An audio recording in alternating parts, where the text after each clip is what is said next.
দেখতে পাচ্ছি।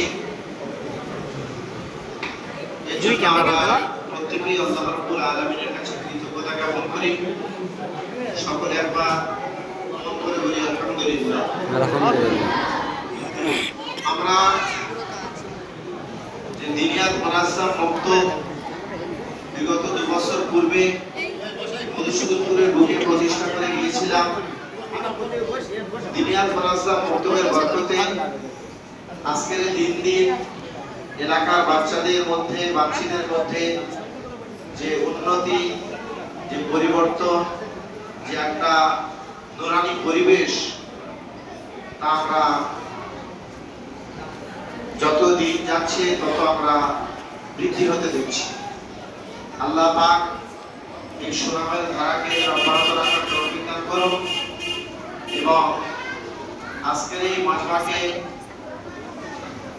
এই এলাকার আপামর জনসাধারণের জন্য এবং আমাদের জন্য কবুল করুন।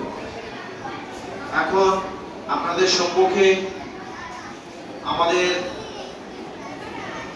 বগরাহাট দিনিয়াত সেন্টারের অন্যতম কর্ণধার জিম্মাদার এবং আমাদের সকলের সুপরিচিত অত্যন্ত শ্রদ্ধাভাজন জনাব হযরত মাওলানা মুফতি মাহমুদুল হাসান সাহেব, তিনি আপনাদের সম্মুখে কিছু কথা আলোকপাত করবেন। তারপরে ইনশাআল্লাহ কোরআন পড়ানো শুরু হবে।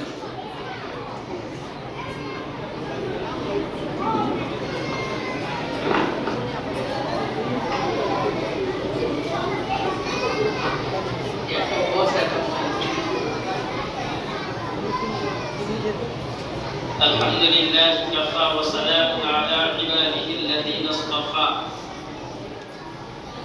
أما بعد فأعوذ بالله من الشيطان الرجيم. بسم الله الرحمن الرحيم.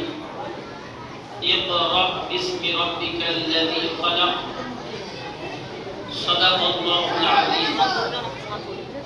وقال رسول الله صلى الله عليه وسلم: خيركم من تعلم القرآن وعلمه. أو كما قال عليه الصلاة والتسليم. সম্মানিত ইসলাম দরদি ভাতৃবৃন্দ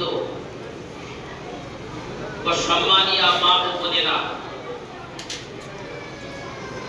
আল্লাহ জাল্লা জালালুহু আম্মা নাওয়ালুহু আমাদেরকে এমন একটা ধর্মের অনুসারী করেছেন যেটা আল্লাহ তাআলার পক্ষ থেকে নির্বাচিত ও মনোনীত। কোরআন শুনিয়েছে ইন্না দীনা ইনদাল্লাহিল ইসলাম, আল্লাহ তাআলার মনোনীত ধর্ম হলো ইসলাম। আমরা জন্মসূত্রে সেই ধর্মের অনুসারী। তবে কেবলমাত্র জন্মসূত্রে ইসলামের অনুসারী হবে না, বরং আমার আমলি জীবন, কর্মজীবন যাতে করে পরিপূর্ণ ইসলামের উপরে চালিত হয়, তার জন্য আমাদের প্রাণপণ চেষ্টা করতে হবে। আমরা সবাই বলবো ইনশাআল্লাহ। এই ধর্ম আল্লাহ তাআলার মনোনীত ধর্ম। আর যদি এই ধর্মের বাইরে গিয়ে কেউ কোনো কিছু তরিকা, মত, পদ্ধতি অবলম্বন করে, তো সে কোনোদিনের জন্য সফলকাম হতে পারবে না। وَمَن يَبْتَغِ غَيْرَ